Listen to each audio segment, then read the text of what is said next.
My name's Harry McCann. I'm 19 years old, and as the slide says, I'm an entrepreneur, public speaker, media pundit, and STEM geek. I founded my first business when I was just 15 years old. That business was Tech, and Tech the aim was to teach the next generation about technology.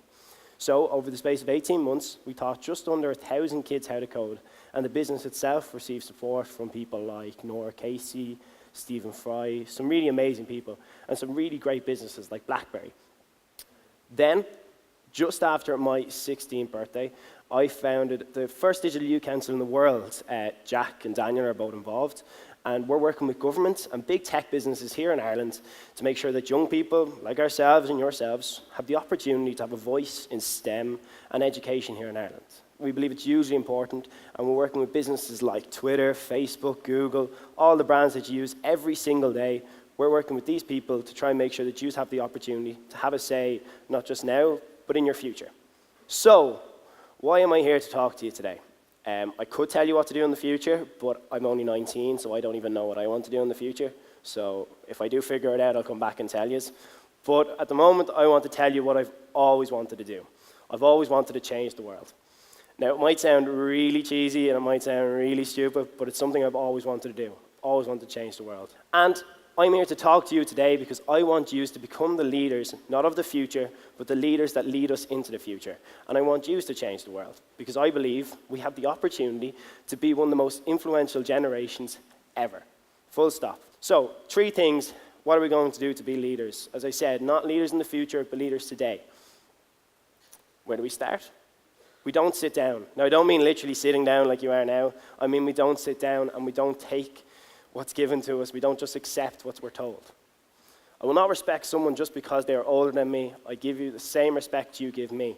I cannot tell you enough how important this is. I really can't.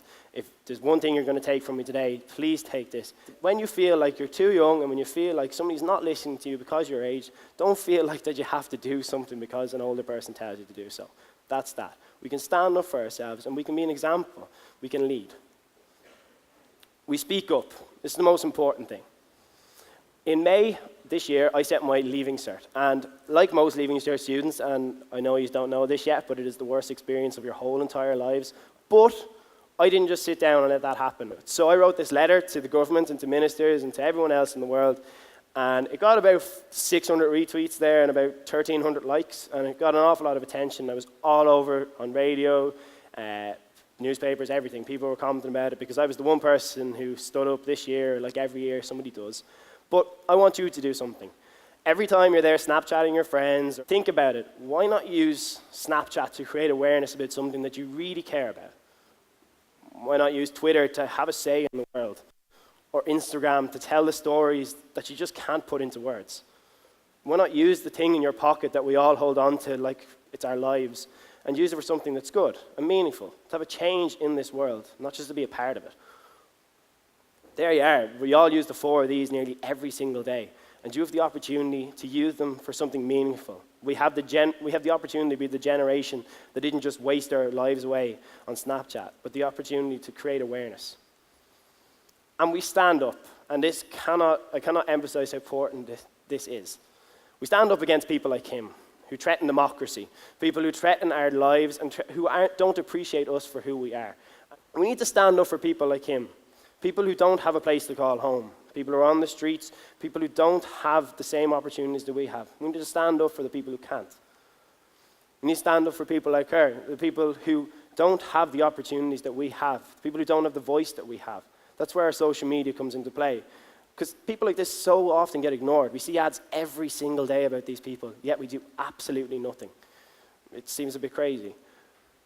And we stand up for people like this. Boats like these travel all around the world every single day with refugees, and we do absolutely nothing because we say they're not the same religion, they're not from the same place, their color of their skin isn't the same as ours, their beliefs aren't the same. But at the end of the day, they might not be from Ireland, but they're a part of this thing called the world, and we're all a part of the world.